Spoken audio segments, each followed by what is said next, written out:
Hello, my name is Lesley Reads, and this is a piece of writing on the subject of insomnia. Head pounding. I wonder, should I get up? I've been awake for 3.5 hours now. I wonder if food might kickstart the sleep process, but nausea prevents me trying it. I'm not ill. I am non-functioning. I must get up. I must try to function as an awake being before I can function as an unawake one. You know, everybody knows all about the bad side of insomnia, but as I sit here typing at 4 in the morning, I really think it's time that people consider the positives. Oh God, my head hurts. It's cold in my usually cosy living room, despite warm dressing gown and slippers and the fire turned to its highest setting. Even from down here I am pained to listen to creaking beds and resolute snores, meaning that the 4 other inhabitants of this house are enjoying the benefits of a wonderful night of rest. Meanwhile, I struggle with my article. What a ridiculous subject. Who the hell thought it would be good to assign this subject to me? Can't they see the circles ringing my eyes? Yes, there are so many good sides to insomnia, positives. Some may surprise you and some may not. Oh, is there a positive side to insomnia? I'd be stunned if there were. I do talk a pile of crap when I'm tired. The first positive to insomnia is that the body becomes accustomed to fewer hours of sleep and learns to function just as effectively without it. Studies have shown that... Studies have, I'm sure, shown the body has no choice but to get accustomed to functioning within constant exhaustion, but that doesn't mean that the functioning is fully functioning. By that I mean that, let me tell you. Last week I had an average of 3 hours of sleep per night. That is clearly not enough for any mammal, especially not one who works, drives, operates machinery and cares for others. During the week I had a minor car accident in which I ran into a shopping trolley, pinned it against the car park wall, and badly deformed the back of my Rover in the process.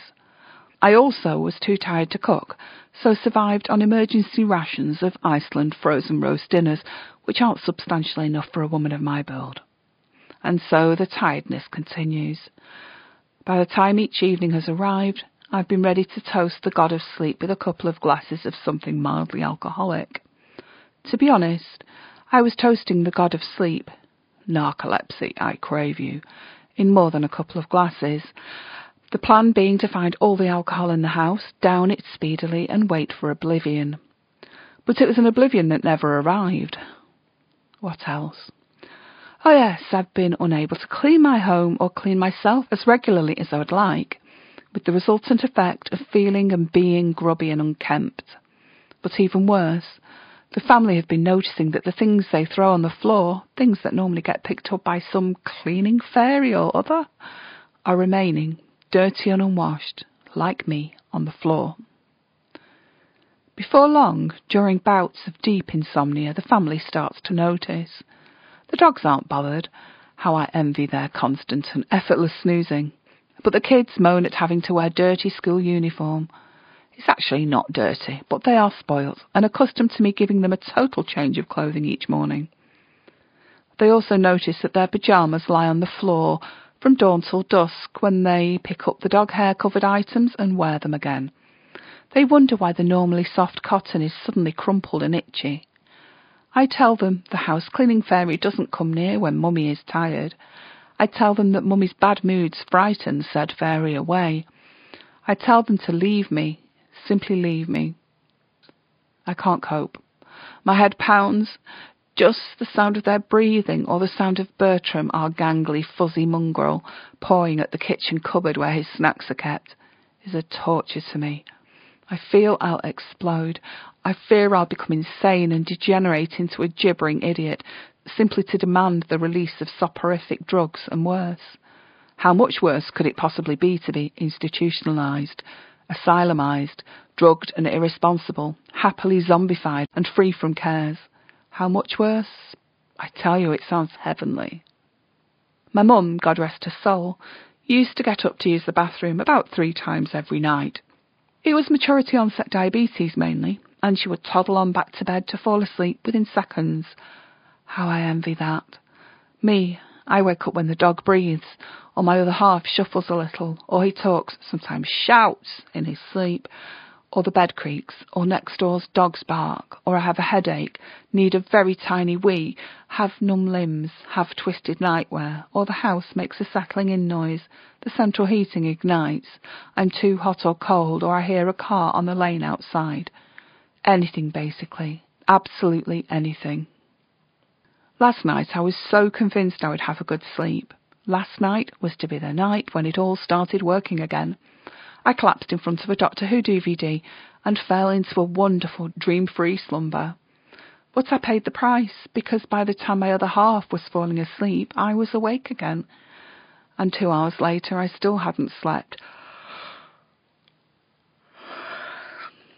All I do is toss and turn and tell myself that things will improve shortly, and yawn. Where was I? I really would like some toast or jelly tots, something like that. Quick sugar burst. That's another thing that happens when you have no sleep. You start to crave the oddest of stuff. Yesterday, all I could think about was puffer rice. Only people of a certain generation, those who were kids or had kids in the 70s and 80s maybe, would remember these. I did love their semi-slimy, crunchy sweetness, and because they were so small, you could fit quite a few in a bowl. I hate large cereal, which doesn't fill you up because much of its volume is actually empty space.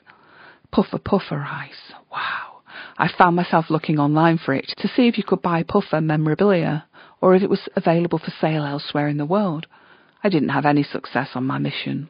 I simply sat in front of the computer, staring stupidly, eventually without any memory of why I was there.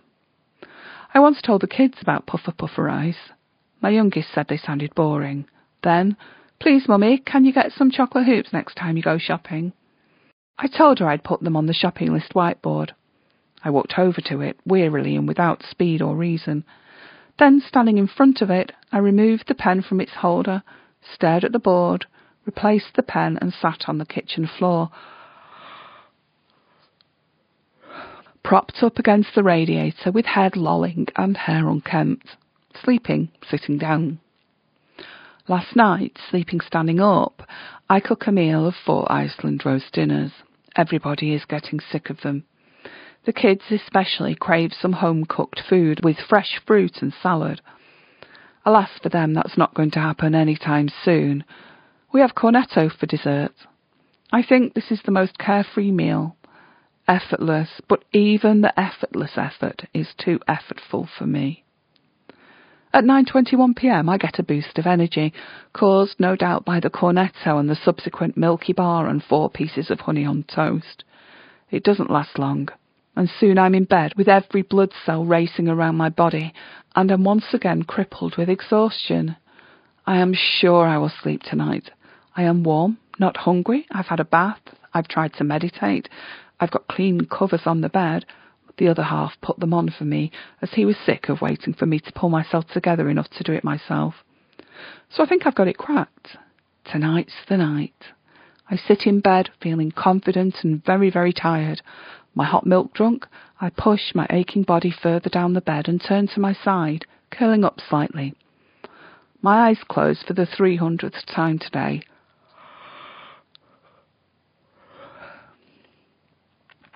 And I feel it. I feel confident and happy that tonight will mark the start of stress-free sleep.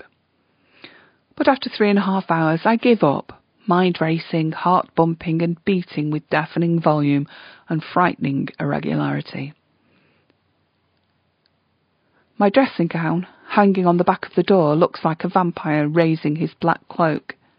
I wonder if vampires are real, then muse how life would be if the Twilight vampires and werewolves attended my daughter's college.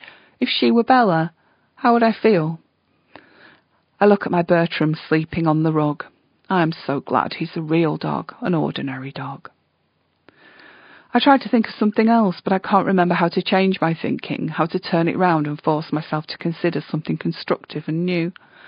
I hope, vainly, that my thinking of werewolves will lead on to thoughts of sheep and the counting of them jumping over fences. I remember the piece of raw sheep's wool hanging on the kitchen wall, waiting for one of the children to card it, then spin it, or something equally and wonderfully tactile and primitive. Tactile. Maybe that's what I need. Something to touch or cuddle or mess with. Worry dolls, or a stress ball, or a fuzzy blanket that I'll always equate with relaxation and enjoyment and sleep. I stroke the polycotton bedsheet, and something makes me sigh as I remember the last holiday I had. There was no wakefulness at all under the heavy-duty, cool and weighty Egyptian cotton sheets and goose-down duvet. Perhaps that's exactly what I need. Perhaps that will cure my wakefulness and give me the greatest sleep possible. Perhaps the goose feathers will rest delicately over my aching body and give me peace. Or perhaps I will lie in bed worrying about the £80 I just spent unnecessarily on a new duvet. A Lily Allen song keeps coming into my mind. Someone to rely on, someone to rely on. But I can just hear someone to be lion, someone to be lion.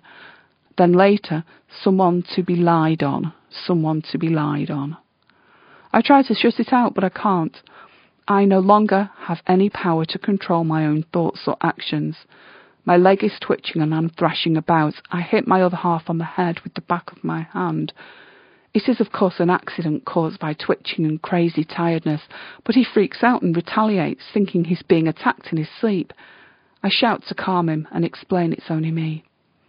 His body relaxes and he lets go of my hand. He falls back into a deep and peaceful sleep. I hate him at that moment. He sleeps more when he already has had plenty. Surely this precious commodity should be more equitably rationed. I mentally calculate how much sleep he's had this week, and I'm suddenly furious with him. How dare he sleep while I twitch and thrash and cry? And I wonder if I really am all that furious with him. It feels more like something else, like I'm upset, desperately upset about something I don't understand. Suddenly I'm crying copiously, the tears wetting my cheeks and the front of my pyjama top. I'm silently sobbing, surprised at my own misery.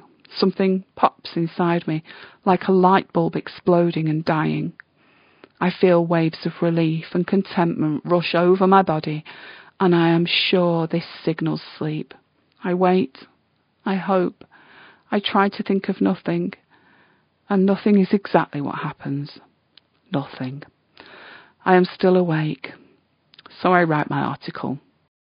For example, I have found that my thought processes have a clarity first thing in the morning when the rest of the house isn't yet awake. I can write or create without encumbrance, or sleep finally overcomes.